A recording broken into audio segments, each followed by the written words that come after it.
You are Locked On Braves POSTCAST, part of Locked On Sports Atlanta, your team every day.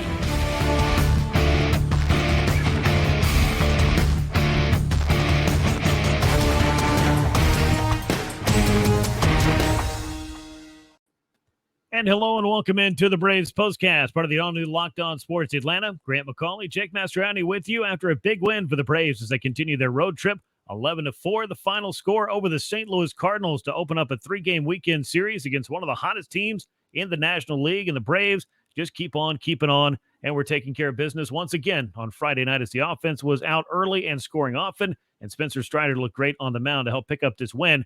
We'll talk all about it and, of course, get you set up for Game 2 on Saturday. Before we do that, though, I want to remind you to subscribe to the all-new Locked On Sports Atlanta right here on YouTube.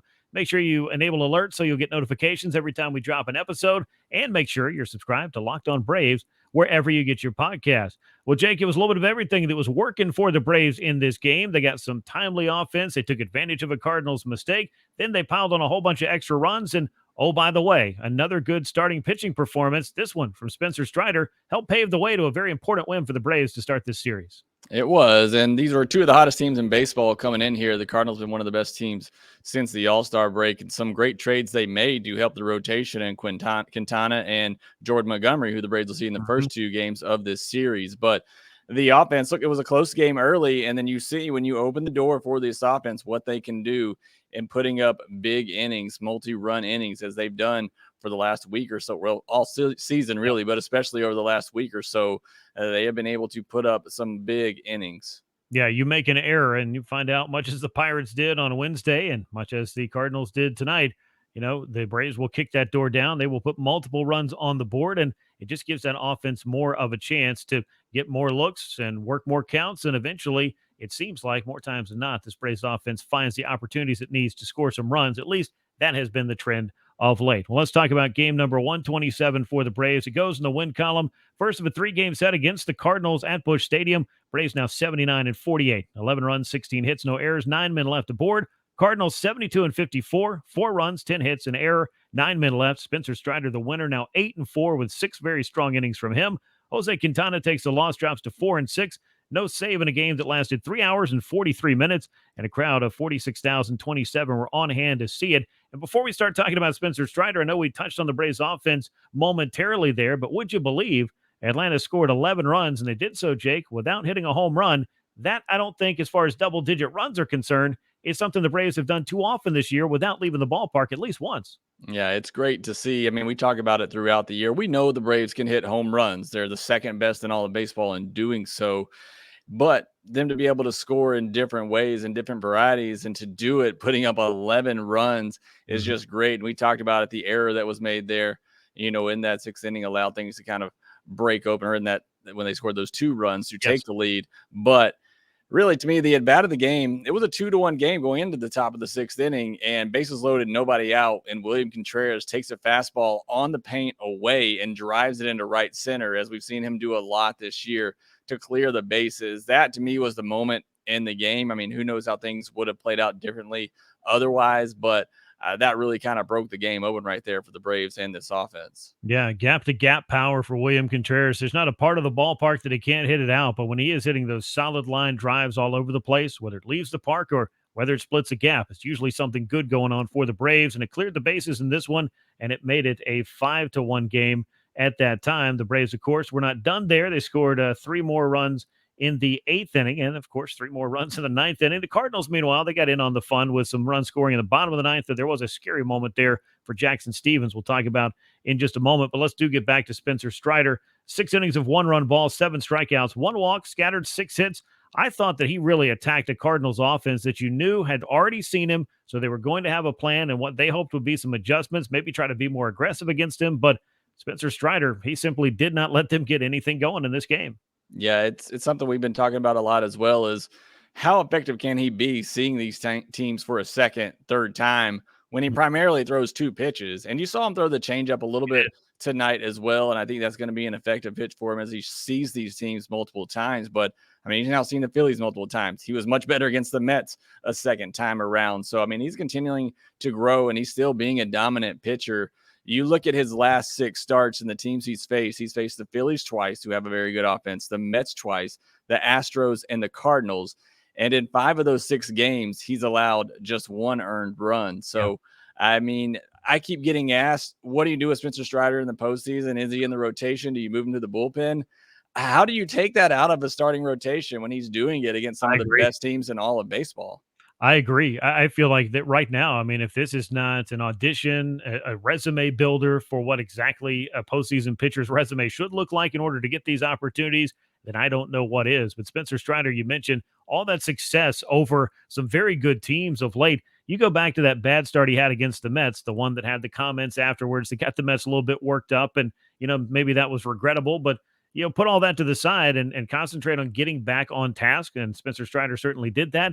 17 innings, 12 hits, 3 runs, 4 walks, 20 punchouts as he has been facing the likes of the Mets again, the likes of the Cardinals, the Astros. I mean, like, these are tough clubs that he's been going up against, and he's been earning his stripes and continues to do so every 5th day. So you bring up an interesting question that I'm sure we're going to have brought up and discussed quite a few times before the Braves set any postseason rotations. How do you leave this guy out of your plans? When he pitches like this against clubs that he's been pitching like lately, that is perhaps one of the biggest and most important questions that the Braves would have to ask themselves as they get ready for that. We'll talk a little bit about the Braves offense, all the things that went right there, and then, of course, get you an update as much as we can on the condition of Jackson Stevens, who was hit by a line drive in this game, was able to leave under his own power, but a very scary moment in the 9th inning. We'll talk more about it in a moment, but let me let you know about Coffee AM, the official sponsor of the Braves Postcast.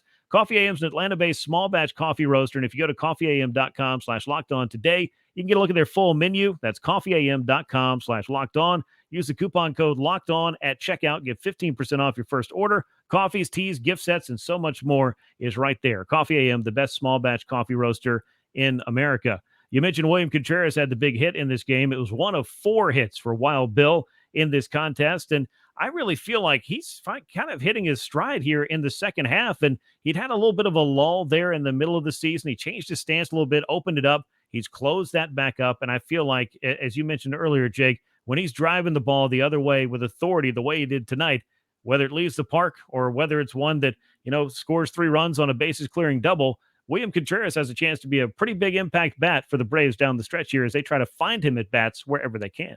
Yeah, the bat's really never been the question for William, and he's certainly, continuing to adjust. What's really crazy and incredible about these young kids for the Braves, when you talk about Contreras and Harris and even Vaughn Grissom, who's only been up for a couple of weeks, is just they continue to adjust, and you see that, and you see the changes that they're making. You've seen Harris, try to be conscious of that change or that curveball down and in or that slider down and in that he's struggling with. They're going to have to make adjustments, and it's crazy the adjustments they're making on the fly this year. And William Contreras has been one of the better, breakout stars for the Braves in this season. You look at Kyle Wright on the pitching side. I think it's really William Contreras on the hitting side. I mean, obviously we didn't know what we were going to get from Michael Harris or even he would play for the Braves this year or Vaughn Grissom, but we didn't know we were going to get out of William Contreras either. And I mean, he became an all-star and, has really just hit all throughout the season.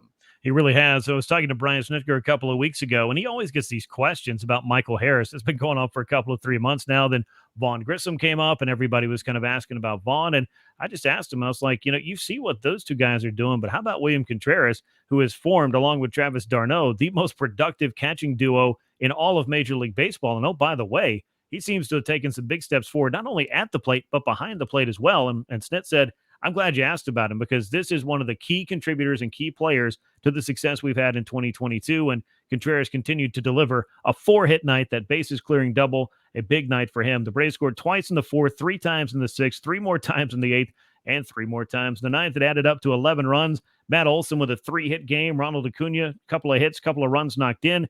He seemed to be a little bit dinged up late in that game, and I feel like more than anything, it might be worse for Ronald Acuna Jr. to try to make a sudden stop at third base than just to maybe run through a stop sign and get thrown out at home plate. And that is, of course, what happened late in this game. Travis d'Arnaud, multi-hit game, same for Michael Harris and for Robbie Grossman. A couple of runs knocked in.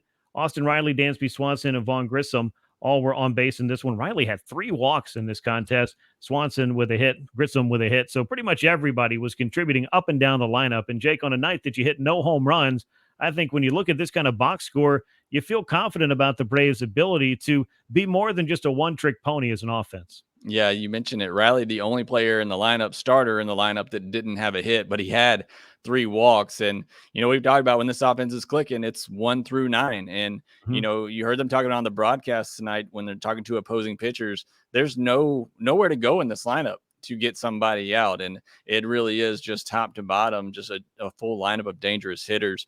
I want to give a note on Matt Olson, though, that I tweeted Yeah. out. Over the last 7 games, he's put 27 balls in play. 21 of them have been 95 miles per hour or harder, 15 of them 100 miles per hour or harder, and 10 of them 105 miles per hour or harder. He's 10 for 28 over that stretch, 4 doubles, 2 home runs, 4 walks, and just 1 strikeout. So he is certainly starting to heat up for the Braves, and he's absolutely crushing baseballs right now. No, that's a series of great statistics, not only with the hard hit balls, but what's happening once it gets in play, and the fact that the strikeout is almost non-existent in his game right now. We knew he was a patient hitter, that he would take those walks, that he would hit some big home runs. I don't think we had a 40 double season planned for Matt Olson, but number 40 happened in this game as he doubled against the Cardinals, and that new career high continues to grow with each and every double that he hits, and he's approaching 30 home runs and has a chance to run up towards 80 or more extra base hits. That would be a heck of a first act in a Braves uniform. But for Matt Olson and for all these guys and the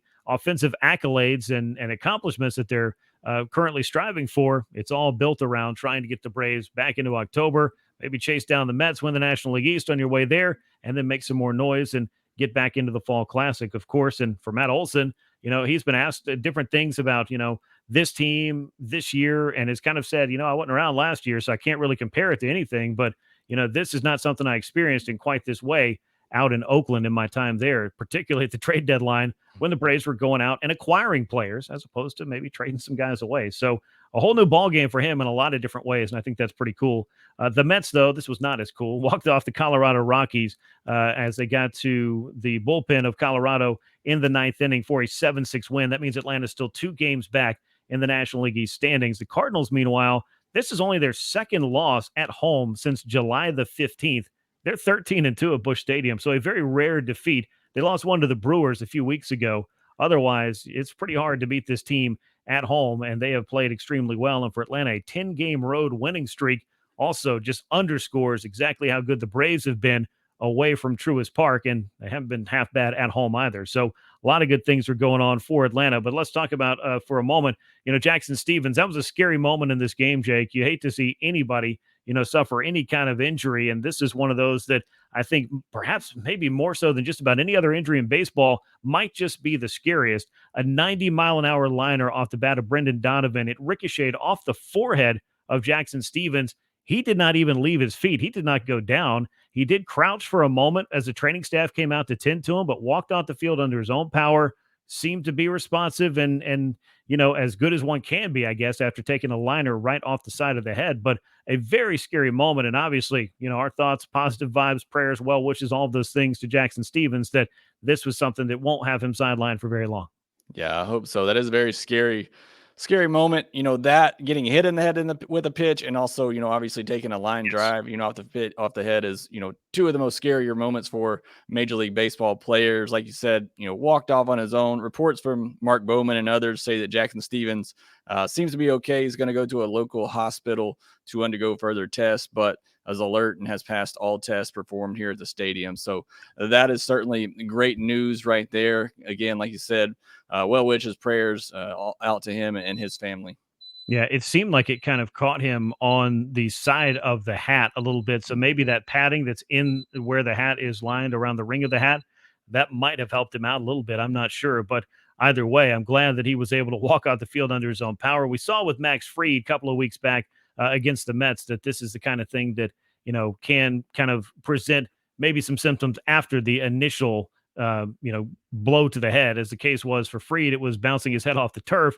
As the case was for Stevens, pretty scary. Again, a 90-mile-an-hour liner off the side of the head. Just glad to see him okay, and glad to hear those initial reports after the game from the Braves as well.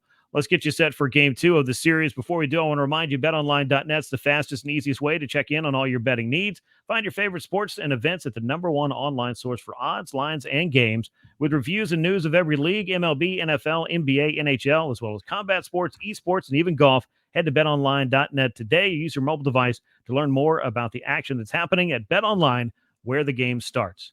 Game 2 of this series is Charlie Morton against Jordan Montgomery, the resurgent Jordan Montgomery, on Saturday night, 7:15 p.m. Eastern time at Busch Stadium. We know Charlie Morton's been throwing the ball great as of late, but I don't know that there's too many pitchers in all of baseball who have looked better than Jordan Montgomery, who is unbeaten in 4 starts since coming over to the Cardinals with a 0.35 ERA. Harrison Bader hadn't played a game for the New York Yankees, so it really feels like one of those moves like Alex Anthopoulos made at the deadline last year for the Braves. This is really pushing the right button or pulling the right lever for the Cardinals to go get Montgomery. Yeah, I mean, he's truly been outstanding since joining the Cardinals, giving up 1 earned run in 4 starts. He's dropped his ERA from 3.69 with the Yankees to 3.08. He hasn't walked a batter in his last 2 outings, and in his last outing against the Cubs, a complete game, 1 hitter, no walks, 7 strikeouts. So he is certainly on one right now. Hopefully that means he's due to have a little bit of a hiccup. The Braves certainly hope so. Go ahead and take care of the series like we talked about against a Cardinals team that was red hot coming in. Yeah, Montgomery, 1 earned run in a Cardinals uniform in 25 2/3 innings, 3 walks against 24 strikeouts, and Jake just told you what he did last time out. Charlie Morton, though, back-to-back double-digit strikeout games, and he got his ERA under 4 for the first time since his very first start of the season. So it had been a while for Charlie Morton to get that ERA down into what I would say is what he would be looking for is a more respectable number on the year. It's a 3.99 as he looks for win number 7 of the year. Montgomery 7-3 overall, 4-0 since joining the St. Louis Cardinals. Again, first pitch is at 7:15 p.m. Eastern time at Busch Stadium. Braves looking for a win behind Charlie Morton to secure a series victory against a very good St. Louis Cardinals club that was held pretty much at bay until scratching across a few runs in the 9th inning once the game was well out of hand. But the Braves, though, they did handle their business in the opener. They pick up a very important win, and they are in position to continue this road trip in a very positive fashion if they can pick up another win behind Charlie Morton in Game 2 on Saturday. Thanks for joining us on the Braves Postcast, as always, right here on the all-new Locked On Sports Atlanta. Go ahead and subscribe on YouTube, and make sure you're subscribed to Locked On Braves wherever you get your podcast. Once again, a good night at the ballpark for the Braves, 11-4 winners over the Cardinals. He's Jake Mastroianni. I'm Grant McAuley. We will talk to you again soon right here on the Braves Postcast. And until then, so long, everyone.